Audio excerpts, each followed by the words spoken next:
آج حدیث نمبر 18 ہے۔ تو حدیث نمبر 18 میں ہمیں جو ہے وہ بے عمل دائی کا انجام بیان کیا جائے گا، یعنی کہ ایسے لوگ جو برائی سے منع تو کرتے ہیں لیکن خود اسے باز نہیں آتے، نیکی کا حکم تو دیتے ہیں لیکن خود وہ نیکی نہیں کرتے، جیسے کہ اللہ نے قرآن میں فرمایا ہوا ہے لِمَ تَقُولُونَ مَا لَا تَفْعَلُونَ، اے لوگو تم ایسے کاموں کا حکم کیوں دیتے ہو جو خود نہیں کرتے۔ کبر مقتن عند اللہ ان تقول ما لا تفعل، یہ جو قرآنی حصہ تھا نا وہاں میں آپ کو پڑھا گیا ہوں کہ اللہ کے نزدیک یہ بڑی ناگوار بات ہے کہ تم لوگوں کو ایسے کاموں کا حکم دو جو خود نہیں کرتے، ٹھیک ہے۔ خود بدلتے نہیں قرآن کو بدل دیتے ہیں، خود بدلتے نہیں قرآن کو بدل دیتے ہیں، ہوئے کس قدر بے توفیق فقیہان حرم، ٹھیک ہے۔ میں اقبال کے شعر اس میں ایڈ کروں گا، ٹھیک ہے۔ تو یہاں پہ دیکھیں کہ اسامہ بن زید رضی اللہ تعالی عنہ سے روایت ہے، قال رسول اللہ صلی اللہ علیہ وسلم، فرمایا نبی صلی اللہ علیہ وسلم نے، یجاء بالرجل یوم القیامہ، قیامت کے دن ایک آدمی کو لایا جائے گا، فیلقی فی النار، اس کو آگ میں ڈال دیا جائے گا، فتندلق اقطابہ فی النار، اور اس کی جو انتڑیاں ہیں وہ اس کے پیٹ سے باہر نکل جائیں گی، فَيُطَحَنُ فِيهَا كَطَحْنِ الْحِمَارِ، اور وہ ان انتڑیوں کے گرد ایسے چکر لگائے گا، بِرِحَاءُ، جیسا کہ ایک گدھا چکی کے گرد چکر لگاتا ہے، حمار گدھا اور بِرِحَاءُ، فَيَجْتَمِعُ أَهْلُ النَّارِ، اہل نار دوزخ والے اکٹھے ہو جائیں گے، علیہ اس کے ارد گرد، فیقولون، اور وہ کہیں گے،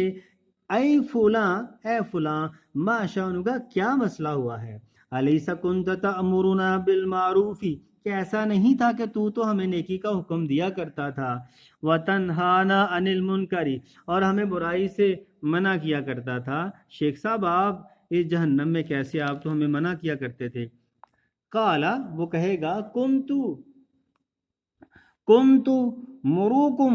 بالمعروف، میں تمہیں حکم دیتا تھا نیکی کا، ولا آتی، لیکن وہ خود نیکی نہیں کیا کرتا تھا، وانہاکم عن المنکر، اور تمہیں برائی سے منع کرتا تھا، وہ آتی، لیکن وہ خود نہ کیا کرتا تھا۔ تو یہ جو ہے بے عمل دائی کا انجام ہے کہ خود بدلتے نہیں قرآن کو بدل دیتے ہیں، ہوئے کس قدر بے توفیق فقیہان حرم، اور مومن کے اخلاق میں یہ چیزیں شامل نہیں ہیں کہ مومن جو ہے نیکی کا حکم دے لیکن خود نیکی نہ کرے، برائی کا سے منع کرے لیکن وہ خود کرے۔ مومن کی صفت کیا ہے آپ نے کہہ دینا ہے، جیسا کہ اقبال نے کہا ہے، اقبال کیا کہتے ہیں، ہر لہجہ ہے مومن کی نئی شان نئی آن، گفتار میں کردار میں اللہ کی برہان، قہاریو غفاریو قدوسیو جبروت، یہ چار عناصر ہوں تو بنتا ہے مسلمان، یہ راز کسی کو نہیں معلوم کہ مومن قاری نظر آتا ہے حقیقت میں ہے قرآن۔ آپ نے کہنا ہے مومن کی یہ صفت ہوتی ہے،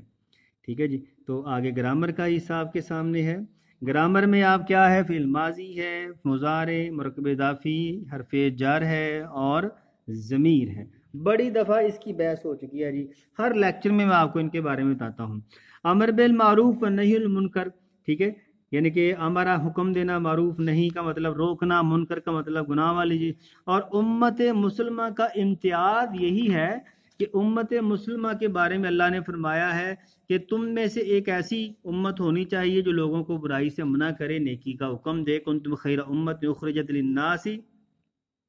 تأمرون بالمعروف وتنہون عن المنکر وتؤمنون باللہ، یعنی کہ تم بہترین امت ہو جو نیکی کا حکم دیتی ہو اور برائی سے منع کرتی ہو، لیکن اگر آپ یہ کام کر خود لوگوں کو حکم دیں گے، خود وہ کام کریں گے تو اس کے لیے بڑی وعید آئی ہے، ٹھیک ہے۔ تو یہ ہیڈنگ چیک کر لیں آپ نے، اس میں جو ایڈ چیزیں کرنی ہیں، ٹھیک ہے۔ اسلام سب سے بڑا جہاد، یہ دیکھیں نا، جابر حکمران کے سامنے کلمہ حق کہنا، ٹھیک ہے۔ اور اسی طرح وعید نبوی، نبی علیہ السلام نے نبی سے